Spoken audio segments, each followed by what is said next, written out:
Hi friends, welcome to Surya's kitchen. இன்றைக்கி இந்த வீடியோவில் நல்ல கமன்னு வாசனையாக சூப்பராக செட்டிநாடு ஸ்டைலில் சிக்கன் குழம்பு எப்படி பண்ணுறது தாங்க பார்க்க போகிறோம்.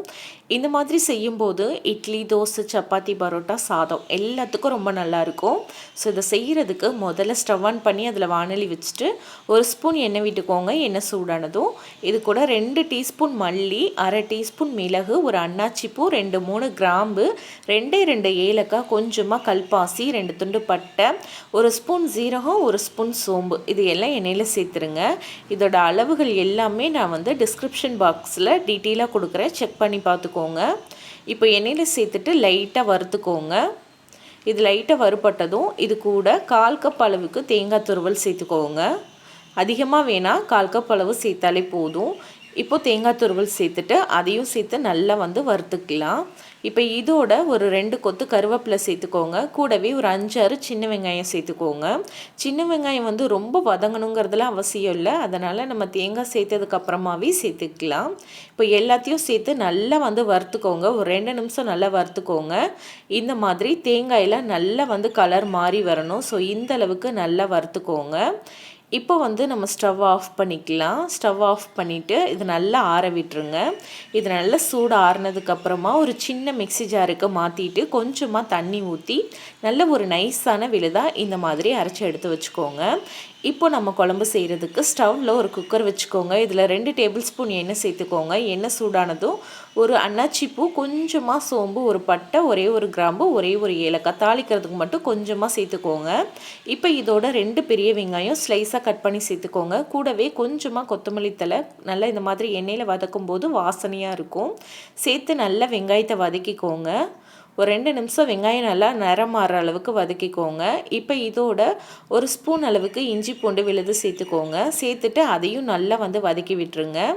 இஞ்சி பூண்டு விழுது எண்ணெயிலேயே நல்லா இந்த மாதிரி வதக்கும்போது நல்ல வாசனையாக இருக்கும். இஞ்சி பூண்டு அடிப்பிடிச்சிடாமல் நல்லா கைவிடாமல் வதக்கிக்கோங்க. அப்போ தான் அது நல்லா வதங்கி வாசனை வரும். ஸோ இப்போ இது கூட நம்ம 1/2 கிலோ அளவுக்கு சிக்கன் சேர்த்துக்கலாம். சிக்கனை நல்லா கழுவிட்டு சேர்த்துக்கோங்க. இது கூடவே தேவையான அளவுக்கு கல்லுப்பும் சேர்த்து விட்டுக்கலாம். விட்டுட்டு நல்லா இதை வதக்கி விட்டுக்கோங்க. இந்த மாதிரி நம்ம கல்லுப்பு சேர்த்து வதக்கும் போது அந்த சிக்கனில் உப்பு நல்லா பிடிக்கும். அதே மாதிரி உங்களுக்கு அந்த சிக்கனில் கவிச்சி வாசனை இருக்காது. நம்ம ஃபஸ்ட்டே இந்த மாதிரி வெங்காயம் வதக்கினதுக்கப்புறமா சேர்த்து வதக்கும்போது கவிச்சி வாசனை இருக்காது. இப்போ நல்லா வதக்கினதுக்கப்புறம் 1/4 டீஸ்பூன் மஞ்சத்தூள், 1 டேபிள் ஸ்பூன் அளவுக்கு குழம்பு மிளகாத்தூள், 1 டீஸ்பூன் அளவுக்கு தனி மிளகாத்தூள் சேர்த்துக்கோங்க. காரம் உங்களுக்கு தகுந்த மாதிரி நீங்கள் சேர்த்துக்கலாம்.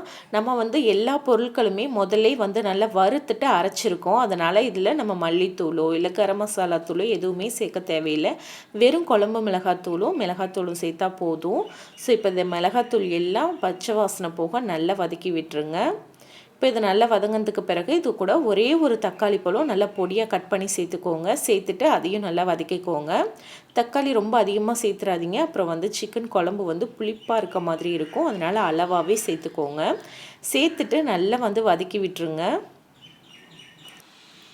இப்போது இதை நல்லா நம்ம வதக்கி விட்டாச்சு. இப்போ இது கூட நம்ம ஃபஸ்ட்டே வறுத்து அரைச்சி வச்சுருந்த மசாலா விழுதை சேர்த்துக்கலாம். மசாலா விழுது சேர்த்துட்டு அந்த ஜார்லேயே கொஞ்சமாக தண்ணி ஊற்றி சேர்த்துக்கோங்க. சேர்த்துட்டு நல்லா கலந்து விட்டுருங்க.